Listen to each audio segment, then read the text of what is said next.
Well, hello there, girlfriend. Ingafay here. Super excited to be with you today. For those of you that don't know me, I am a confidence coach for coaches, authors, speakers, and home based business owners. And I am super excited to share one of my coaching girlfriends with you, Sherri. Sherri is living her bucket list now, y'all. She has sold her home, many of her possessions to travel the world, and she's taken her coaching and consulting business with her, and she has never looked back. So I am super excited to share her with you today, and we will see you inside.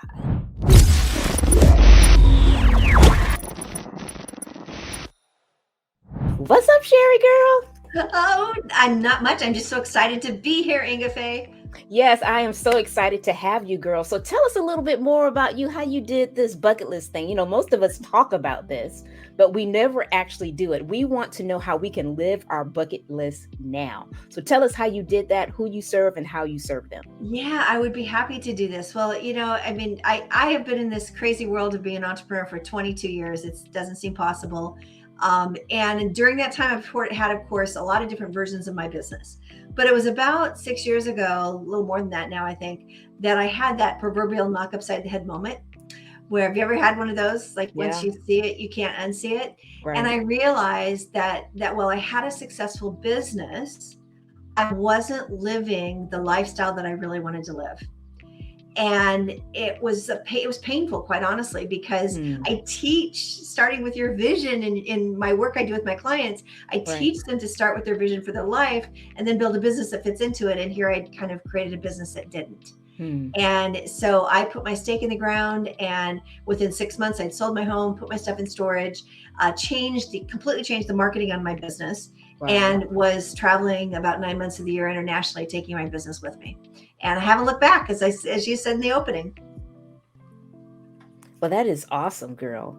I guess that I'm sure that made you feel good to really authentically do what you are telling others that they can do too.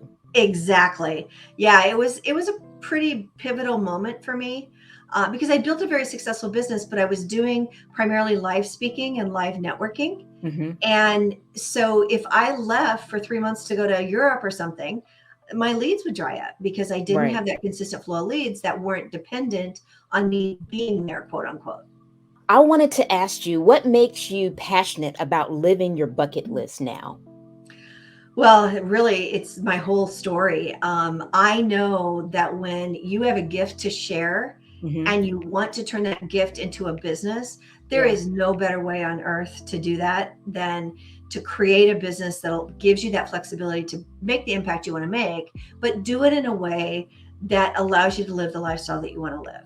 And way too many times I have seen entrepreneurs uh, back themselves into a business where they just lost the passion for what they were doing, and Yeah. that breaks my heart. And a lot of it is because they aren't clear on what they want their lifestyle to look like, Hmm. so they end up using marketing strategies that aren't necessarily the right ones to be Mm. able to build the businesses they really want to live.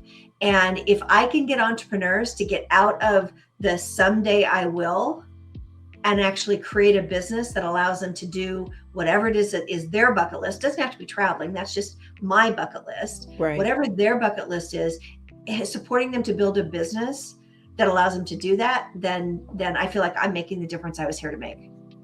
Awesome. Yeah, because oftentimes that's the dream of entrepreneurship. You're able to do things when you want, with who you want, and where you want. And if you're not Exactly. truly walking that out, yeah, I would get kind of upset about that too, because that's the dream of entrepreneurship. You're leaving that corporate life where everybody is telling you what to do and when to do it, and you're actually creating this life of flexibility where you can actually walk it out yourself and be Exactly. the And captain of yeah, your and own too many vessel. times it becomes that anchor around your foot Yes. that you're carrying it around, and your business actually stops you from living the life that you want to live. And that's not what any of us want. Yes, I totally agree. So when it comes down to living this dream life, what is one of the most important things you must do to build your business that allows you to have that freedom and flexibility Yeah. that you're describing? Well, for me, it all starts with vision.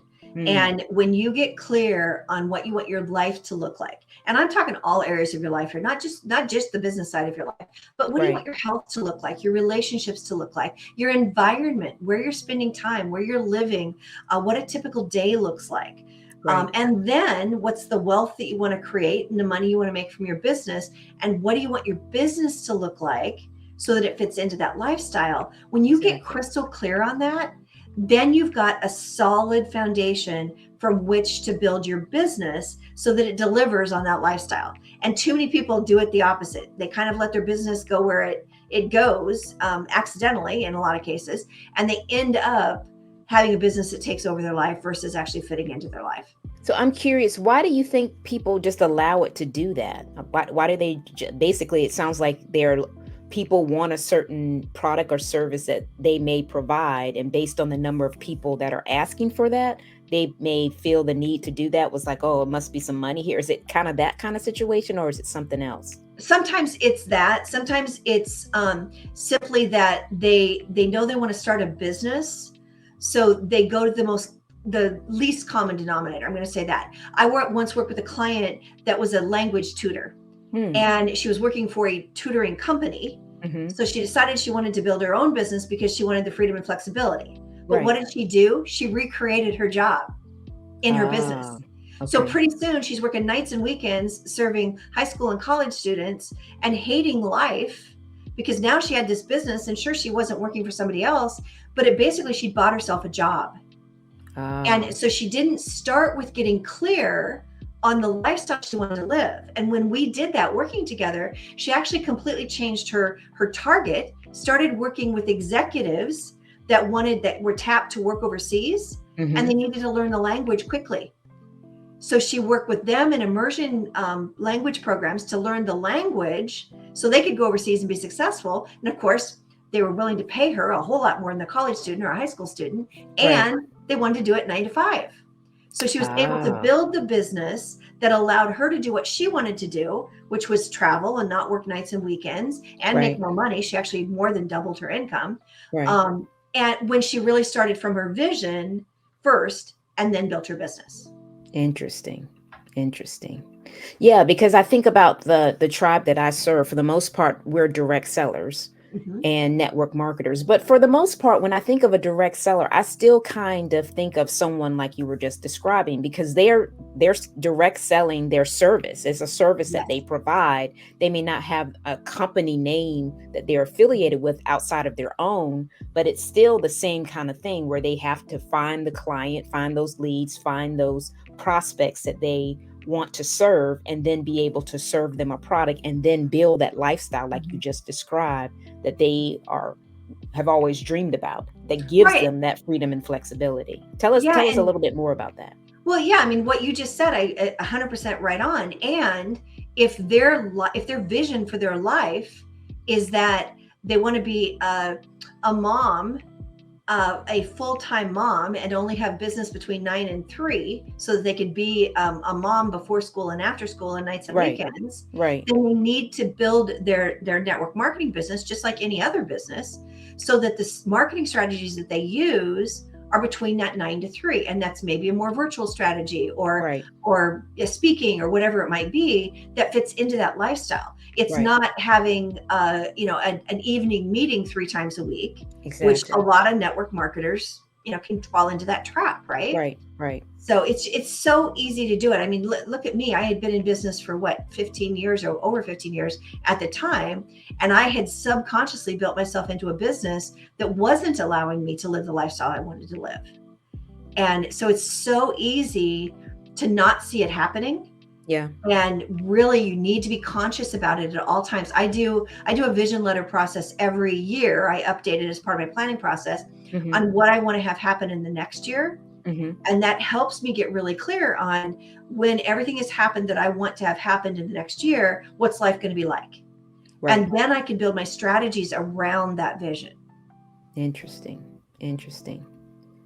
Yeah, so it's almost planning your activities with the end in mind, the end being that ultimate dream life that you actually want, not necessarily just not having a boss. Because, I mean, if you don't plan it right, essentially you will have a boss. It will be your clients instead of just one person. You will have more than one person that you're actually serving because you didn't set it up the way you would like it to set up initially. Exactly.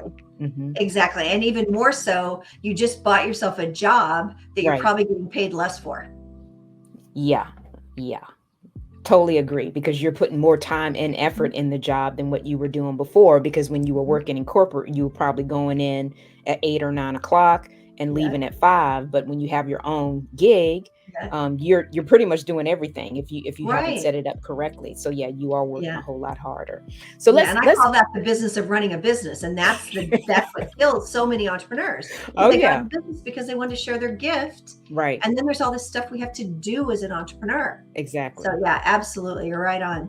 Yes. So, what causes entrepreneurs to stay stuck in the feast and famine cycle of generating leads for their business? Because Yeah, that is the lifeline of any business, really. it is, and so many entrepreneurs, I'm network marketers, entrepreneurs, we get into that cycle where we busily go out and market and Right. find new recruits or new clients, Right. and then we busily go out and kind of serve them, and we stop our marketing efforts, and then we Yep. put our head up and we realize, oh, we stopped our marketing, so now we don't have any new income coming in. Yep. And that's what causes that feast or famine or Cycle. that up and down cycle. Hmm. And the two biggest things that I see that lead to that cycle are inconsistency and overwhelm. Mm. And I truly believe that inconsistency is what causes a lot of the overwhelm, because what happens is so many times we know we need to market ourselves and our business, Right. but we don't really get clear on the right strategies to do that. Hmm. So we do what I call throwing marketing spaghetti against the wall, Oh yeah. and Hmm. we're doing a little of this and a little of that and a little of something else, and we're not really doing any of it consistently or giving it enough time, going deep enough to make sure that all the pieces and parts to make the strategy work are in place. And we're off. It's like, oh well, I didn't get any clients for that, so I'm going to go try to do something else. Right. And that inconsistency causes the overwhelm, because we already talked about there's so much to do as an entrepreneur, and you probably, unless you're an accountant, you probably didn't get into business to do your bookkeeping, right? Well, we Exactly. have to do it. Somebody has to do it as Right. an entrepreneur. Yep. So all of these things build up in the overwhelm. But if we just get consistent about what we're implementing in our business, the overwhelm will automatically almost take care of itself. But those are the two biggest enemies: inconsistency and overwhelm. Interesting. Now, I am a very strong, I believe in consistency. I think consistency is the key to success when it comes to many of things, because I think we have a tendency to get so caught up in different things. Now, I'm curious. You said we don't give it enough time. Mhm. So I know from my experience, I feel like when I do something new, I need to give it at least a 90-day spin to Yes. really see if it works or if it doesn't work or if I need to tweak. Or I don't necessarily Mhm. wait the full 90 days to tweak. I'll probably tweak as I go along, but I'm Yes. not one of those people that say, oh, I'm gonna do it for a week and just see, because a week is Yeah. not long enough. Yes. So I'm curious, how much time do you recommend to your clients they should give when they make a change? It does depend a little bit on the strategy and how complicated it is to create and implement. Mm-hmm. But generally, I think your 90 days is about right. Mm-hmm. Most times, when we're putting something new in place, there's upfront work that needs to be done. Right. Then we go into, call it almost like the beta launch of it. Yep. We get feedback, and Yep. then we need to tweak. So then we're kind of maybe into month 2. And then by month 3, we're starting to see, oh yeah, that works, or I'm not getting any traction with this. And maybe we even say, you know what, I really hate doing this. Right. And that's one of the criteria I use for marketing strategies is, if you don't love doing it, Yeah. stop doing it, Mm-hmm. because your energy is going to get all over it. You're probably not going to be successful. And in 90 days, you can get a feel for, yeah, this is something that I can see myself really committing to, sticking with month in and month out, and creating a consistent flow of leads. Awesome. So, how would you recommend that people choose their marketing strategies to create that consistency? I guess we kind of briefly talked about that just now, but Yeah. I'm just curious. Yeah, I think we have talked about a lot of it. Start with your vision, because the strategies you choose have to fit into the lifestyle you want to create. Keep it simple. That's a big Mm-hmm. one. I always say no more than 3 marketing strategies that you want to create, that you want to implement, because more than that, and you probably are not going to be the third point, which is consistency. Right. Um, so keep it simple, start with no more than 3 strategies, implement them consistently. And then the fourth thing that I find is really critical is bulletproofing your follow-up system. Hmm. And whatever strategy you have in place, the goal for most of us is to get a call on the calendar, some kind of a meeting, a coffee, a consult call. In the service-based business with the network marketing folks, most of the time we want to talk to people, right? Oh yeah. So Mm-hmm. how are we going to follow up with them? How are you going to get them on the call? And then how are you going to follow up with them after the call is so important. And there's all those phrases out there, the future is in the follow-up. Right. They're true, because if you go to a networking event and you meet great people but you never follow up with them, you might as well have saved your time. Yeah, exactly. Okay, so those 4 keys: start with your vision, choose marketing strategies that fit in with your vision, keep it simple, no more than 3 strategies, be consistent in implementing them, and then bulletproof your follow-up system. Those are the 4 probably biggest tips I would give you. Awesome. Now, I know that a thing that kind of hangs people up is the vision piece. And you have reiterated that you said that several times while we've talked today. And why do you think that's such a hang up for people to have that vision? They're ready just to go do it before they even have the plan of how they're going to do it. Yeah, I believe that a lot of it is that we have lost our ability to dream. Mm, and there's a lot of factors. I believe that this was happening before the pandemic, yeah. but the pandemic has exacerbated everything. Hmm. And the last 2.5 years, let's face it, it's been tough, It has. and in so many different ways. Hmm. And I think during particularly this time, a lot of us have gone kind of into maintain mode, and Mm, we've really lost our passion for believing in what's possible and giving yourself freedom to take a journal and go out in nature. At least I find that's the best place to do it, and really sit down and think about, it is now insert date 1 year from right now, right. and I am, or I have, and start writing. And Right. just doesn't have to be even writing full sentences. It could be just notes of things that you want to have, do have, if you will, a year from now, and allow yourself to think big, to dream big. And we just don't give ourselves the space to do it. So Yeah. part of it is just scheduling it Yeah. and put on your calendar, 2 hours next Friday afternoon, I'm going to the park, and I'm going to allow myself the capability, the space to just dream. Right. The other thing that I think happens is that a little bit of imposter syndrome can creep in. Mm, yep. So we want, quote unquote, to think big, and we don't know how we're going to get there. Right. So we resist putting it out there. Mm, And I don't know, your kind of philosophy, if you will. I definitely believe in the universe and a bigger power, whatever you want to call it, that gives us what we need when we need it. yep. But that bigger power needs to know what it is we want.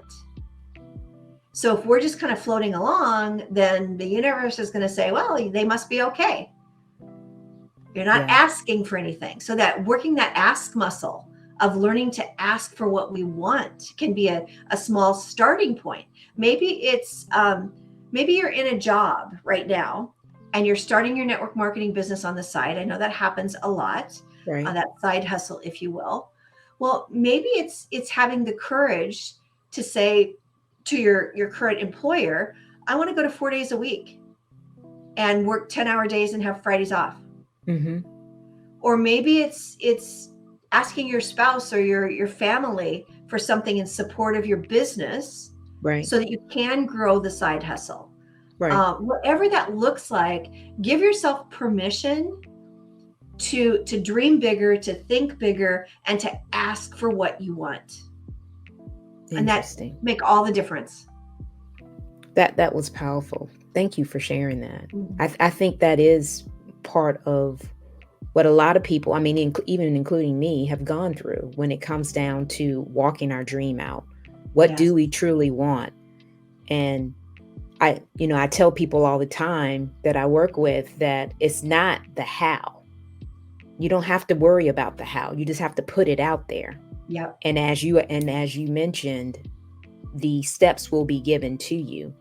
And what I've come to realize in my journey of entrepreneurship is that, and I'm a Christian, so I'm just going to say the Holy Spirit, God, when it comes to me doing something and I pray about it and I ask for it, I'm given a step, Hmm. but I have to take that step to get the next Yes. step. And I Yeah. think so many times people get caught up in wanting to see the full staircase Hmm. Hmm. more so than just taking the step that is given and knowing that the next step will come Will after it. appear. Yep. Yeah, because you think about it.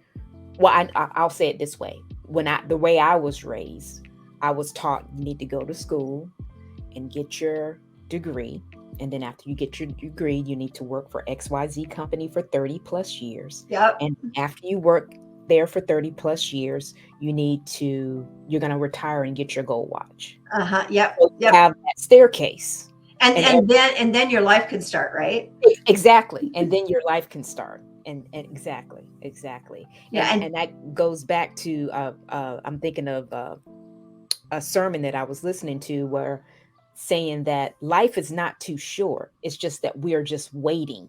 We constantly are waiting for mhm, something to happen. And because we're waiting for something to happen, we don't walk life out as we mhm, should, because we're fighting against the flow mhm, of what the next step should be, because we're mhm. waiting to complete another step when more Yeah. so we should just go with the flow. Tell me your thoughts about that. Yeah, no, I agree with you 100%. Sometimes I call that next weeking yourself to death. Yes. Oh, I like So that. it was always a next week, right? So if I'm going to commit to, if I'm working my business as a side hustle, and I'm going to commit to spending, 7 to 10 hours a week, let's say, on that business, Right. and I said, well, next week I'm really going to do it. Next week I'm going to spend my 10 hours on Exactly. my business. Well, then next week comes in, it's like, well, okay, next week I'm really going to spend. So we can get into that trap of where there's always a next week. Right. And honestly, life is about now. Exactly. Life is about what are you doing today Mm-hmm. to move yourself towards your vision. Yep. And it may be the smallest step possible, but every small step adds up to big steps. Right. And I use with my clients, I use something called the results planner. Mm-hmm. And if you're a list maker, you love it. If you're not, you probably wouldn't. But basically, it's a 3x3x3 grid of your top 3 overall priorities, your top 3 projects within that priority, and the top 3 action steps for each of those 3 projects. So it's 3 priorities, 3 projects, 3 action steps. Mm-hmm. And I always tell my clients when they get into that overwhelm, because overwhelm is a reality for us, and Right. just in life, let alone in business. When you get into that overwhelm, just take the deep breath and settle yourself, get yourself grounded, and look at that piece of paper and choose one action you can take right now. Right.